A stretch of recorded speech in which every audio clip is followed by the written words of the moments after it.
that would give you the shirt off their back. Yeah, these are the kind of people that see you broke down on the side of the road and not only help you fix your car, if it couldn't be fixed, take you home, let you stay overnight, feed you dinner. I mean, it's them type of people. Yeah, these are just really good people. Oh, my Sherry was God. active in her church, really active in her kids' schools. I mean, just It makes me so sad. picture perfect mom. That's horrible. People really respected this family. The murders were a real blow to this small town. Hours later, now this is March 28th, 1998, these murders happened. Just hours later, in Dyer County, Tennessee, a man knocks on a woman's door and asks for directions.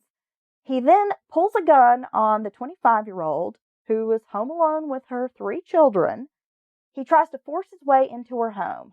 She's wrestling him, trying to close the door, wants to protect her family. She's the last line of defense between her kids and this monster. He fires a single shot. It struck her arm. He then flees the scene, jumps in a maroon-colored van, and drives away. Oh, my gosh, she saved her life. She was able to provide a description of the assailant, and a sketch artist was able to put together a composite drawing. Oh, my gosh, she saved her life and her kid's life. Now, at this point, all they know is they have this sketch and that he was driving a maroon-colored van. Now, this is hours later after he killed his poor little girl and mom on the farm. Yes. My God, he's just out of control at this point. Police start, kind of nicknaming him Mr. Maroon. Okay. Because he's in this maroon-colored van. Okay. Testing shows that the same gun that was used in the Scherer shooting was also used in that Dyer County shooting. So they're wanting to find this damn guy. A partial DNA profile was developed from evidence at the Scherer home, but it lacked enough markers for entry into CODIS.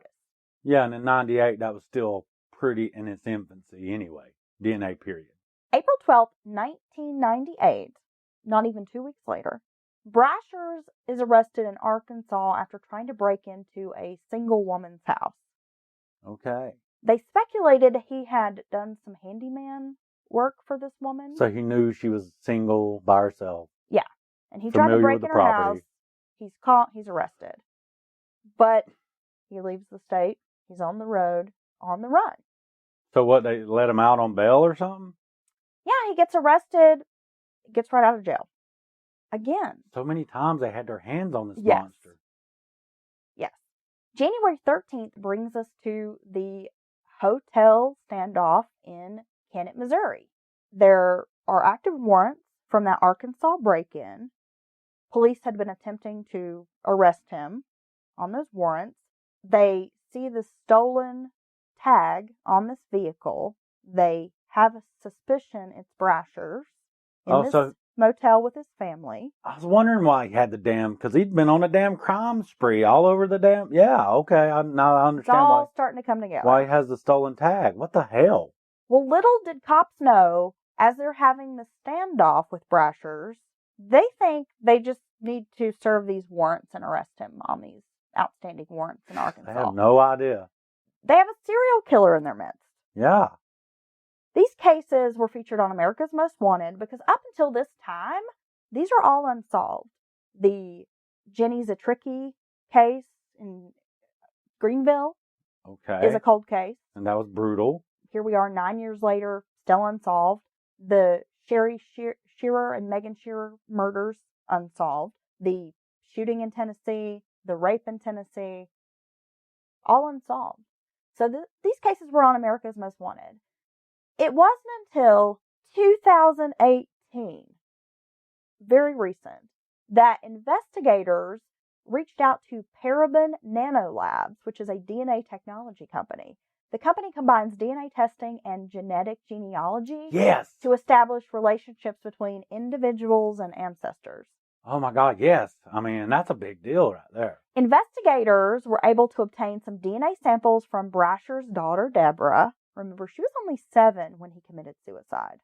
The forensic STR testing results indicated that Robert Brashers was indeed responsible for these crimes. All those crimes. Some cold cases, I mean, you can go 30 years, 40 years. But with these advancements in forensic science, they are able to determine through these DNA tests who's responsible. Wow. I mean, they could take your daughter's DNA, Dylan, and bust you. Well, I did nothing.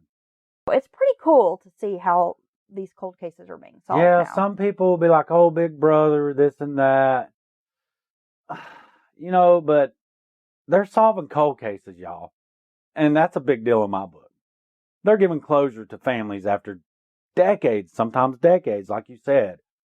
And I don't see that as a bad thing. Now, could it be manipulated and taken in a whole, way over the top and used against the populace? Sure, of course. A lot of things can. Hell, your damn Google location on your phone can. But so these cold cases that were nearly 30 years old are tied to Brashers. So, let me ask you. You said it was featured on America's Most Wanted together, all these cases. So investigators had an idea that all this stuff was connected already. Is that right? Well, I think what happened is they had these different unsolved cases. Okay. And like Jenny Zatricki, and then they had the Sherry and Megan Shearer shootings. Right. And they didn't necessarily know they were tied. They were just individual cold cases that happened to be featured. Oh, okay. See, that's what turned out to be connected to the same. Well, that's what I was wondering, if they were featured. Hey, we have this clump of crimes, and they think it's the same man, but no, it's more like individually they were featured, and it turns out through this one breakthrough in DNA, they solved all those cold cases at once. Interviews with his daughter Deborah are pretty interesting. I mean, here's a woman who she's having to reconcile her feelings, her understanding. Yeah. This is a father that she barely knew. Right. Spent a lot of her life in prison. Seems like an okay dad. Was gone, off doing his thing too. Kills himself. Yeah. When she's very young. And now investigators are approaching her, hey, can we get your DNA?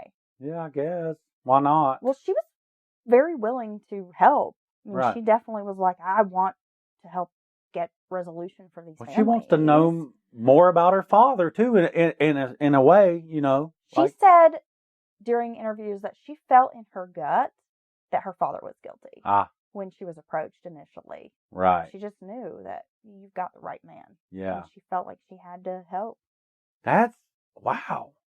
That's a crazy story. So not only do they have the DNA, which matches Brashers to these crimes, but the timeline and locations of the crimes matched Brasher's schedule during those periods. Huh. He was in Greenville, South Carolina, working at the same time that Jenny Zatricki was murdered. Right.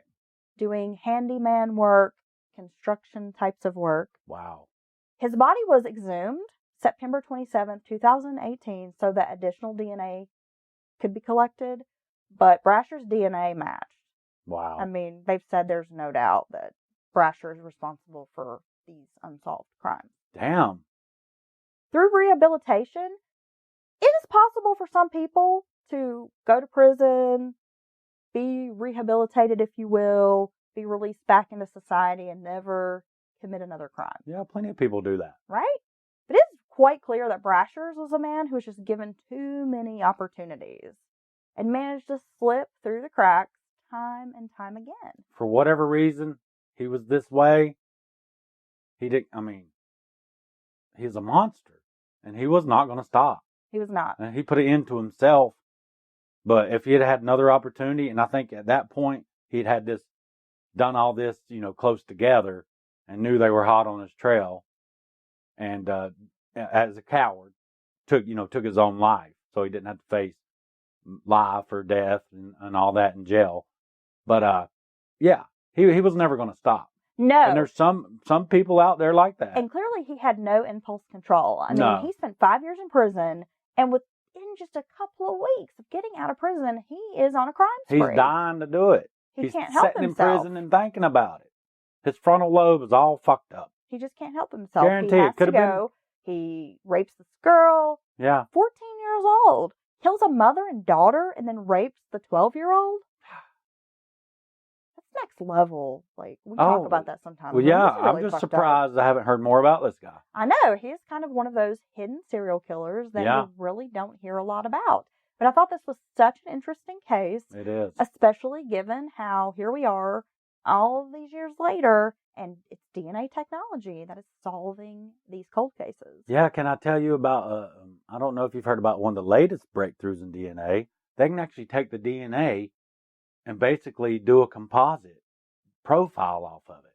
They can tell you race, likely eye color, likely height, hair color, and a few other things. And now that's amazing. It is amazing. They can take these unknown DNAs, unknown source, and look at it in this certain way. I don't know all the particulars, but I just thought that was amazing. They can give you basically back a profile, and they can even tell you like the patterns of what your eyes would be and all this shit. And that could really help in the future on some of these cold cases or these unknown crimes. Can really help steer the cop. They could have this big list of suspects, and once you say 6'2", olive skin or fair skin or whatever, all these different things, you'd be like, ooh, I could really trim that damn list down to where they can really refocus on these people and put pressure on them. Well, and again, being able to link the DNA genealogy testing to relatives. Yes. I mean, isn't that how the Golden State Killer was caught? Was through the same type of technology? Certainly is. And some other high-profile deals.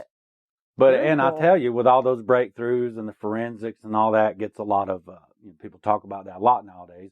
But being able for investigators, because we see this time and again in these cold cases, once they really get, focused on someone and keep going back on them, that's who breaks these people. That's where a lot of these cases get broke wide open. You just mean these investigators who really won't let go? Yeah. And so these are all just tools it's just that to help focus determination and tenacity. Yeah. And I'm going to figure this out. And their mind and them digging through a cold case and finding this one little tiny angle to come at someone. And then once they get them in there 2 or 3 times, I hear that all the time, boom, they get that pressure on them and they either start conflicting stories. And then I just listened to a Dateline. It was like 25 years later. This man had been killed. And had this woman who had been involved with him. She's like, oh, I've tried to help. She'd give DNA and all this stuff over the years. And they found this one little angle to get her back in there after 25 years. And they ended up able to bring charges against her. And she basically broke. So I think that's amazing. I think it always falls back on the investigators are still a key part of this, is what I'm saying. Right. Good investigators. What I think is so fascinating with this case, keep using that word fascinating. Apparently I need a thesaurus today, so someone throw me a fucking thesaurus. That's very interesting. It is, because the investigators in South Carolina, in Greenville, had this cold case, almost 30 years old. Right. This poor woman murdered in her own home, left brutally. In this very strange And they were not going to give up trying to figure out what happened to her. Those are those cases. They are the ones that linked up, hey, we're going to take this to this paraben nanotech company. Oh, wow. They were like, we're going to do this. And then they were able to link up with like the Tennessee Bureau of Investigation and these other agencies. Hey, we're going to do something about this. And we're able to link it to all of these unsolved crimes. And I just think that is such a cool story. Yep. Terrible what happened to these people, but I'm so glad that at least these crimes are solved. All those families. And now we know that this man was leading this double life. Yeah, and it brought some kind of closure to all those families involved. And they at least know who did this monstrous thing to their loved one. And at least he's dead. But yeah, like you said. There may not be justice in the form of... Fuck that. I'm glad he's dead. I wouldn't be glad prison or some people death need penalty, that. But he's dead. So at least we know he's not on the streets. He's no longer committing these crimes because this is obviously a person that is not going to stop. No, and you don't have to live your life worrying about appeals every damn 5, 6 years or however that works. And just worrying and always been in your thought in your head, this monster is going to get back out and do it to somebody else. There's finality there. And if it wasn't for those investigators pushing, who knows if it ever been answered? True. Kudos. All right. Wow. Good story? Oh, it's an incredible story. I'm over here. I'm just kind of like, oh, shit. I know. It's really interesting. No, you dug up a gem there. Well, thank you for tuning in to this episode of Mountain Murders. We've been talking about Robert Brashers, serial killer. Wow. I'm blown away. If you love